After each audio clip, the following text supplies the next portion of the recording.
नमस्कार दोस्तों। चलिए दोस्तों, थोड़ा सा नज़ारा स्मार्ट गार्डन का, फिर उसके बाद मैं आपको बताऊंगी कि आज मैं कौन कौन सी कटिंग लगाने वाली हूँ। सबसे पहले तो गेंदा देखिए, कॉस्मोस देखिए, और ये कुछ कटिंग और कुछ बीज से लगाए हुए प्लांट है। मेरे रिपोर्टिंग में थोड़ी सी लेट हो गई है, तो सारे प्लांट जो है अब जाके फ्लावरिंग कर रहे हैं। कुछ तो अभी मैं रिपोर्ट कर ही रही हूँ, क्योंकि मुझे पता है कि सारे के सारे प्लांट जो है आपको मई तक फ्लावरिंग देंगे। और दोस्तों, विंटर के जो प्लांट हैं उनसे आप मई तक फ्लावरिंग ले सकते हैं।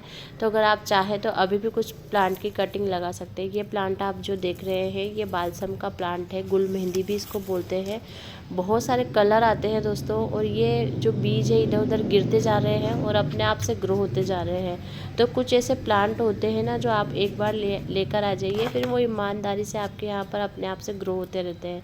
ये है डेंतस, और यहाँ पर ढेर सारे गुलदावरी रखी हुई है।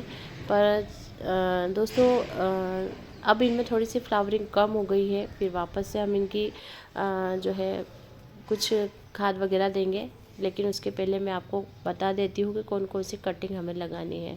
ये देखिए दोस्तों, ये है गेंदा का प्लांट। गेंदा के प्लांट लगभग 8 दिन में इनमें बहुत अच्छे से जड़ें डेवलप हो जाती है। तो ये प्लांट आप ज़रूर लगाइए, और पूरी गर्मी में भी आप इनसे फ्लावरिंग ले सकते हैं। तो छोटी छोटी कटिंग से लगानी है। लगभग 5 इंच की आपको कटिंग लेनी है, या फिर 2 या 3 नोट्स होंगे तो भी काफ़ी है।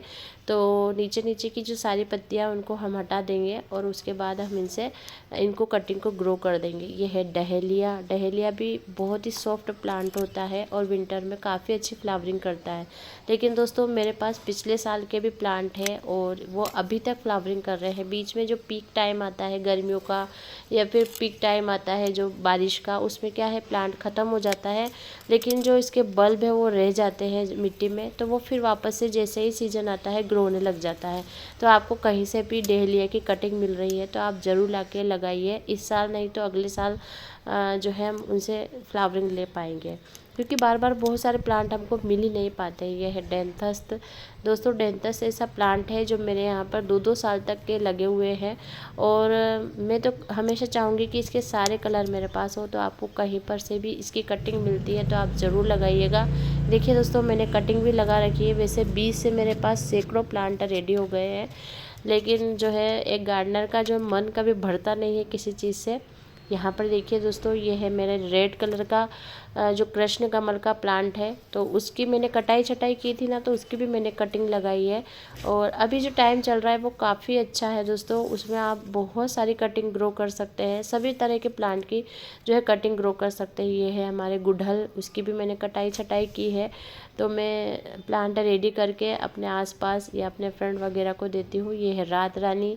तो इसमें बहुत अच्छी फ्लावरिंग हुई थी, लेकिन जो बारिश वगैरह हुई थी ना, तो उसके बाद सारे के सारे फ्लावर ख़त्म हो गए। तो मैंने लंबी लंबी टहनियाँ को हटा दिया है, और ये सारी कटिंग मैंने लगा दी है। तो रात रानी को भी आप अभी कटिंग से ज़रूर लगाइए।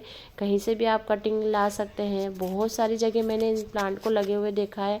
काफ़ी जगह तो मैंने रोड साइड पे भी देखा है। ये है दोस्तों हमारा डहेलिया, सॉरी, कैलेंडुला। और कैलेंडुला की भी आप कटिंग, मतलब कटिंग तो क्या है, ये बंच में निकलते हैं, तो एक आध इसमें से प्लांट आप निकाल कर लगा सकते हैं। यह है कलंचो। कलंचो की कटिंग तो आप लगा ही सकते हैं, लेकिन इसको आप पत्तियों से भी रेडी कर सकते हैं। तो दोस्तों, कैलेंचो में अभी बहुत अच्छी फ्लावरिंग होती है, और दोस्तों कैंची नहीं होने की वजह से मैं इस प्लांट की जो कटिंग ढंग से निकाल नहीं पा रही हूँ। और बड़े प्लांटर से मैं इसलिए नहीं निकाल रही हूँ क्योंकि मैं अभी स्टिक बन रही है फ्लावर की, तो मैं उसको ख़राब नहीं करना चाहूँगी। वैसे मेरे पास काफ़ी है, 2 प्लांट है, तो एक इस तरह से पत्ती निकालिए, इसके नोट को मिट्टी में दबा दीजिए, और जो ये पत्तियों से भी ग्रो हो जाता है। जैसे हमारे पत्थर चट्टा वगैरह होता है ना, बहुत सारे सर्कुलर प्लांट होते हैं, तो ये भी एक सर्कुलर प्लांट ही है।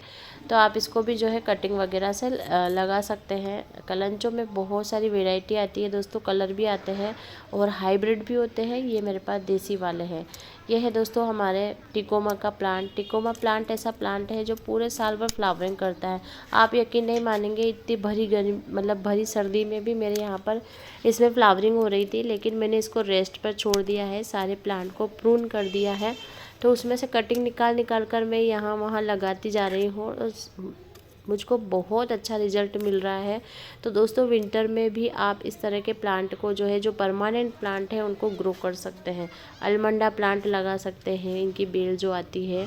और गुलाब आप ज़रूर लगाइए, गुलाब विंटर का राजा तो है ही, लेकिन दोस्तों ये सभी का फेवरेट प्लांट होता है। जैसे येलो कलर पिंक कलर और रेड कलर तो आप कटिंग से आप ज़रूर लगाइए, ये देसी वेराइटी होती है। उसके बाद आता है हमारे गुलदावरी का प्लांट। अगर गुलदावरी के प्लांट आपके पास बहुत सारे हैं, लेकिन ऐसा कलर का ये हो जाता है कि ये कलर हमारे पास नहीं है, तो अभी क्या हो जाता है कि एक बार की फ्लावरिंग हो चुकी है, उसके बाद हम थोड़ी कटाई छटाई करते हैं। तो जो कलर आपके पास नहीं है आप वो लाकर ज़रूर लगाइएगा, क्योंकि अगले साल के लिए हम ज़रूर सेव करेंगे। अगर अच्छी खाद वगैरह दी और कभी कटिंग जल्दी जल्दी से ग्रो हो जाती है कभी कभी, तो जैसे विंटर हमारे यहाँ मतलब सर्दियाँ काफ़ी अच्छी है, तो चल भी जाता है बहुत सारी जगह। तो इस साल भी आप फ्लावरिंग ले सकते हैं, लेकिन जो सेकंड चांस होता है या फिर अभी की जो कटिंग होती है उसमें थोड़ी सी फ्लावरिंग कम होती है। और अभी मेरे पास बहुत सारे प्लांट हैं दोस्तों गुलदावरी के, जिनसे मैं वापस फ्लावरिंग लेने की कोशिश कर रही हूँ, क्योंकि मेरा काफ़ी ज़्यादा प्लांट जो है, मतलब फ्लावरिंग तो अच्छी खासी हो रही थी उसमें, लेकिन जो मौसम की मार थी, बारिश हो गई, ओले गिर गए, तो उनसे मेरे फ्लावर से जो है प्लांट के ख़राब हो गए हैं। तो मैं पूरी कोशिश करूँगी कि एक बार और मैं इनसे जो है फूल ले पाऊँ, और देखते हैं, कोशिश करते हैं। कोशिश करना हमारा काम है। अब ये काम हो पाता है कि नहीं, क्योंकि नेचर के ऊपर चलता है सारी चीज़ें, नेचर क्या चाहती है। ये है हमारा दोस्तों बालसम का प्लांट, तो इसकी भी मैं कटिंग लगाना चाहूँगी। और बालसम तो वैसे बीज से काफ़ी अच्छे से ग्रो हो जाता है, लेकिन बहुत सारे क्या है कि बीज नहीं मिल रहे हैं या फिर बीज नहीं बन रहे हैं।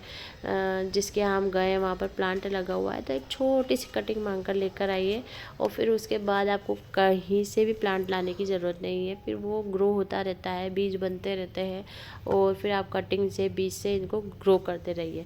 लेकिन दोस्तों ये प्लांट सालों साल नहीं चलता है, बहुत सॉफ्ट प्लांट होता है, तो कटिंग और बीज हमेशा लगाते रहिए, वरना फिर क्या है कि अगर आपने नहीं लगाए तो फिर प्लांट ख़राब हो जाता है। ये डॉग फ्लावर, तो डॉग फ्लावर के जो है कटिंग आप ज़रूर लगाइए। ये भी हार्डी प्लांट तो होता ही है मेरे यहाँ, तो साल भर से है ये, पिछले साल के ही अभी इसमें फ्लावरिंग हो रही है, लेकिन इसके बीज भी बनते हैं, बीज से और कटिंग से बड़ी आसानी से ये है ग्रो हो जाता है।